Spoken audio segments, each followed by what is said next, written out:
Hi guys, my name is Harry. I work for Jason Microphones. This is my studio, Last Time Studio. As you can see, we've moved into a slightly bigger and better sounding room, so hopefully in the new year we can explore this a little bit more in future videos. Today, I'm going to talk to you about the blog post that I wrote about searching for the ultimate guitar tone that is in your head. Now, mine might be slightly different to yours, but I think all of us are on that kind of ever-long hunt for high gain or chimey leads or just crunchy mid-range guitars that just sound like the days of old that we just know and love. Today we explore the variations of different pedals that can have a profound effect just with one dial on one pedal and do a lot of the heavy lifting before it even hits the amplifier. We talk about different styles of amplifier, the different types of amplifier within one plugin. And we talk mainly about plugins today as well. I want to blast my amps out as much as the next person, but here in the UK, we're not on a lockdown, but we are on a lockdown. It's just been renamed and we have a tier system, but it means that my neighbors get very annoyed if I blast a drum kit or similar. So some of you might be in a similar situation. I thought this might give you a better representation of some of the technological advancements since we did the last blog post talking about how to go about getting a good guitar tone, how to process your audio. I also touch on one of my favorite plugins from my friend Dan Corneff, who has released a new plugin, which is basically a channel strip that is an all-in-one encompassing plugin that sounds not just absolutely incredible on guitars, but pretty much anything it touches, and it's my go-to plugin for a channel strip, and I think you guys are really going to enjoy what it can do and the sound that it can deliver. Other than that, we talk about the difference in some impulse responses that our friends at Ultimate Recording Academy were kind enough to make without me even realizing until this week when Andrus let me know. So that was a really nice Christmas present for me, but I wanted to share those with you as well. The more interest I can get in these impulse responses, if you like them, please do comment down below. Make sure you like and subscribe to the channel. We're hoping to do a few more of these videos, and the more interest that we get, the more likely I can try and persuade the rest of the guys to somehow get these impulse responses to you in whatever way that I can. So without further ado, let's kind of explore that ultimate quest for the tone throne and the differences that our microphones can have on your search and how great they can sound on electric guitars. So I'm going to start us off in this little breakpoint over here, which is basically just before the introduction of what is essentially the chorus. It just doesn't have any vocals on for this time around. This is a band called In Autumn. It's a band that I've been working on for about the last 3 or 4 years. So it's a very cathartic release, and it's a very emotive kind of play style to this as well. So it demonstrates very well the full flexibility of the plugins that I'm using.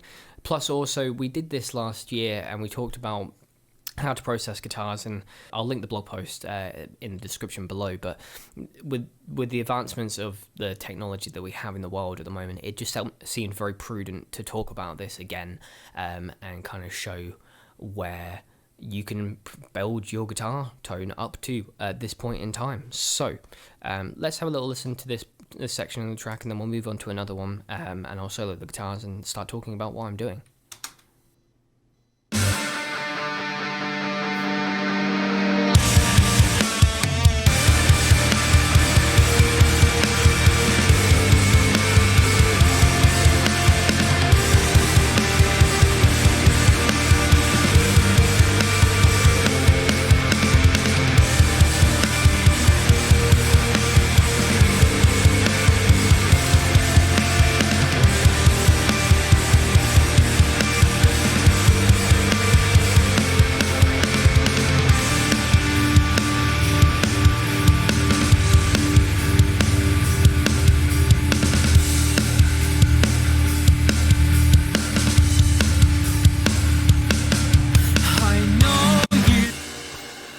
So for this track, I'm using Neural DSP's Nolly Archetype plugin, which is kind of my main go-to for rhythms. It's just phenomenal. These are all heads that Nolly has I'm not quite sure of every single one of them. This one kind of reminds me of a driftwood style amp, although it may be maybe more of a Fender kind of style. It's quite chimey. This one is definitely a hot rod Marshall, and I think the electronics and the actual mod was done by Nolly himself as well. We have block letter 5150, which again I think has also been tickled with some electronic magic. And finally, the Victory, I'm assuming the Victory Kraken, just from the style of the amp. But again, it's an incredible sounding high gain lead amp. So before the actual amp, we've got some pedals that are going into it. Now, within the plugin itself, you actually have this this pedal section here, and this is obviously your standard tube screamer from Ibanez or Maxon, depending on your flavor. This one over here is much more kind of more of a boutique style overdrive, more like the kind of thing that you'd see from maybe Earthquaker or Walrus audio devices. It's very reminiscent of that, but you have a bit more control with the treble and the bass controls over here, and it's a little bit more high gain as well. I've actually opted for a third-party plugin, which is this Audiority Dr. Drive plugin, which is based off of the Horizon Devices drive pedal, if I'm not mistaken. What it says is what it does: level, brightness, drive. The only one that's a little bit more discerning to try and decipher is the attack dial, which to my ears sounds like it is taking away some of the low end off the input signal, and therefore giving you a bit more of a presence to your tone. So it's not like a bright dial. It doesn't add any brightness, but it almost has that sense of like a faux brightness where it's controlling that low end. It's helping you before you go into the amp, so you don't get any sort of like flubby chugs, as I call them. So yeah, you can go for various different styles of pedal here. This is very much like this Ibanez Overdrive here. You can go for, clon replications, clon Centaur. There's actually I don't know if there's actually a plugin for that. I found one on GitHub that I'll link below, and if it sounds good, please do let me know. Or if anyone's got any idea of a Clon Centaur pedal, then please let me know, because they are amazing sounding. The only one I know is in the Helix Native and Helix from Line 6. So there is a multitude of options, and they can definitely do a lot of the heavy work before you hit the amp. They can actually dry up your signal. They can help you control your guitar tone before you hit into the next section. Let's have a little listen to what this attack dial is doing on this part over here with these flubby chugs. So I'm going to take this down to A1, attack 1, where it's not doing anything, and I'm going to take it all the way up to, I think it's it's A8. There you go. So we'll go all the way up to dial 8, and I'll go very slowly so you can try and hear between each difference.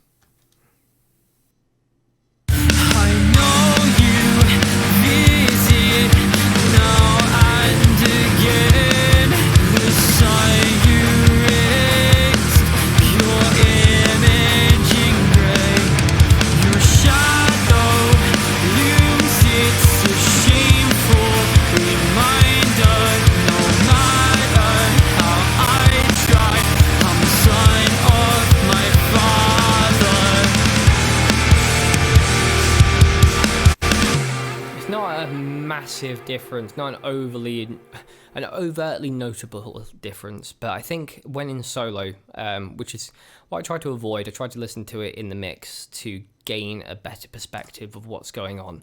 But I do feel like it is cleaning up the tone very much on the low end, low mid-range. I think when we were getting up to about A8, we were really only hearing harmonics from the actual amp itself, and not really anything from the guitar specifically. So I'm going to work my way down from A8 in solo from here, and we're just going to quickly go through these so you can hear it a bit better.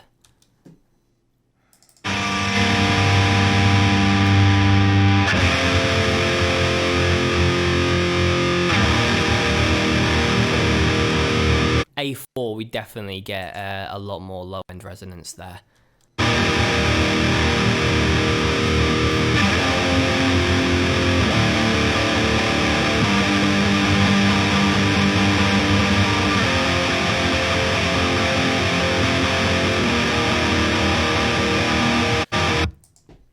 So a lot of the heavy lifting can come from your pedals. Now, within the actual amp itself, obviously different amps have different makeup and there's different gain stages. I'm not going to talk too much about the actual amp itself, but there are loads of different things that you can do. Now, I have all of this set at noon for this first one, so I'm not going to touch the clean ones, but this one here is very, very easy to set up. So I'm just going to quickly dial in a tone, very kind of slapdash, and hopefully we'll hear a bit of a change in pace. So I'm going to try and switch between them. I'll level match as I go, but you'll hear the difference between this Marshall with the pedal in front of it and the 5150 with the pedal in front of it.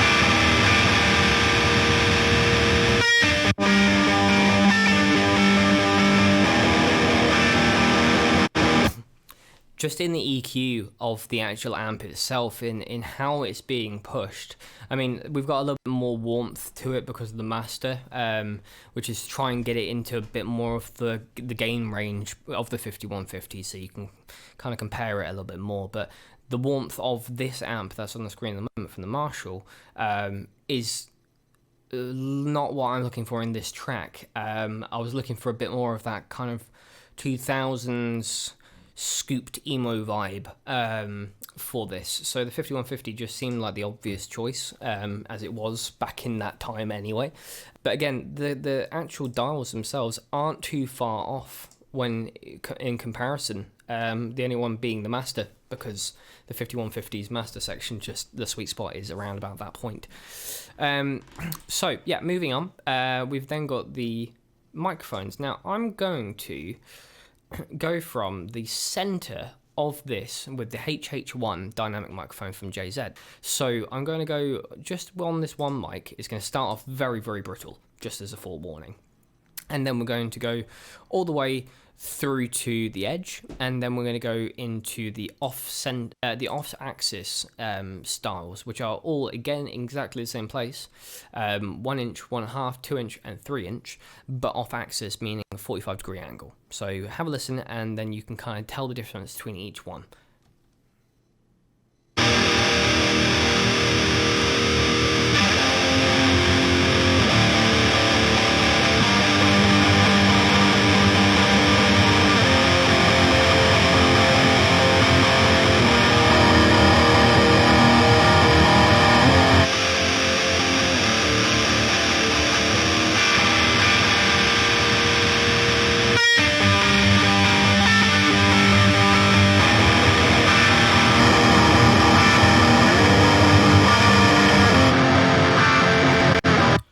Now at the end, you could hear what the actual microphone was from the Impulse within this plugin, and comparatively, the microphones that and the Impulse responses that URM have captured are just above and beyond in terms of what I was looking for in sound and depth of sound, especially.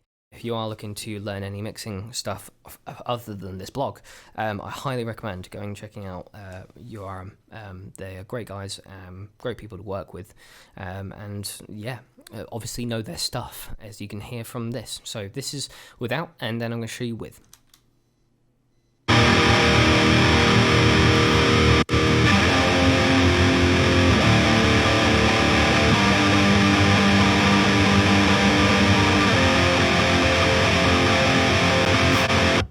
You just hear that body come into the tone so much more, and it brings this whole new ball game to this tone. Lastly, I just wanted to quickly touch base on this new plugin from Cornef Audio, which I have not put down since Dan sent it to me. It is just incredible. This EQ section at the top here is very reminiscent of I want to say like an API kind of vibe, but it's parametric, meaning that you can obviously change the width of the cue of each one of these dials, and each one of the bell curves. If you go over to the largest one on the low and the high ones, it turns into a high frequency and low frequency shelf. You have the cut and low pass and high pass frequency cuts over here. There is a stereo width part of this plugin as well, which is absolutely amazing for lead guitars. Put it after the reverb and after your delays and mess around with this and just never look back. We have a VCA style compressor over here, which on the back there are a couple of little minor details which I'm yet to ask and get confirmation for, but I'll tell you what I think they are. And then this insufferable mid-range filter, which honestly, I would have bought this plugin just for this part. This is to get rid of those horrible piercing frequencies that you cannot stop with EQ and have to take very surgical EQ.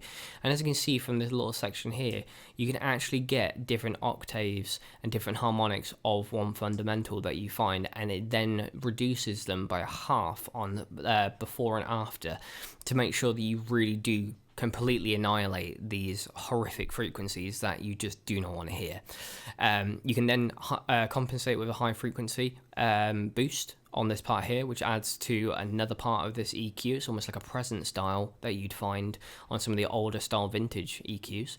And you can also actually listen out for the individual frequency itself, and it almost acts like a tone generator where you can find that frequency as the guitar is playing along and then obviously reduce it by however much you need to. Now, if you click this actual nameplate at the top with Cornef here, it takes you to the back of the plugin, and there's also a one-band multi-band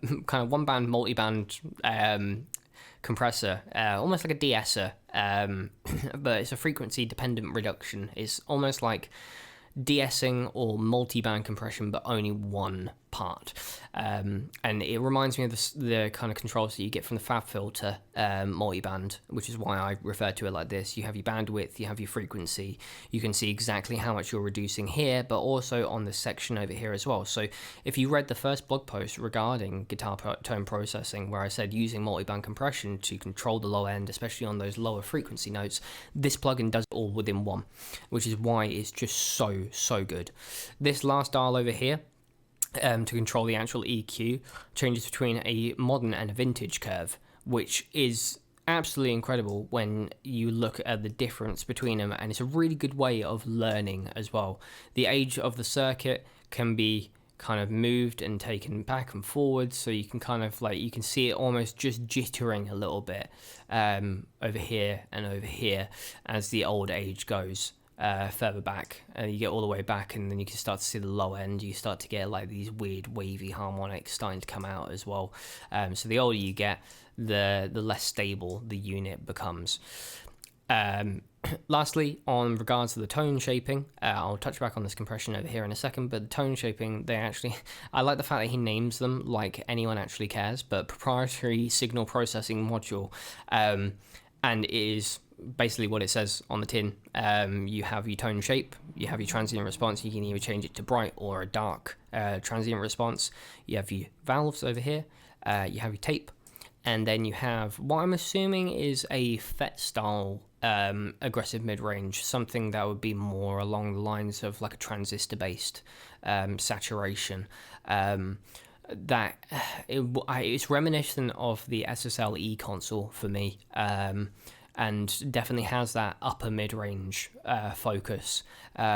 So yeah, I love that's especially good, according to Dan, especially good on lead guitars.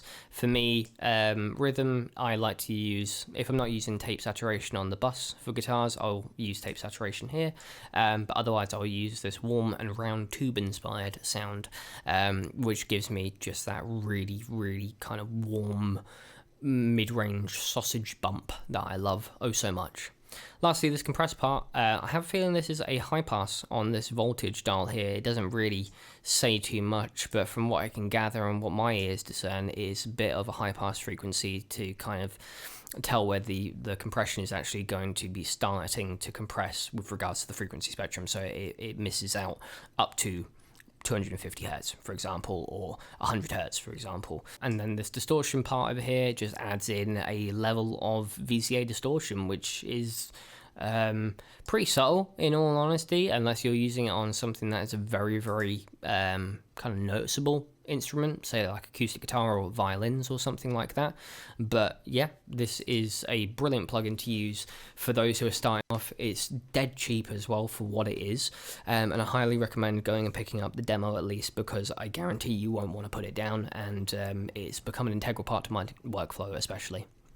With regards to the impulse responses and the guitar tones here, let me know if you are interested in these impulse responses. The more interest that we get, the more I can kind of convince the rest of the guys to maybe do something with these. But yeah, the more interest that we get, the more of a chance there is. So leave your comments down below. Make sure that you like and subscribe to this video. It really does help. And in the meantime, stay creative.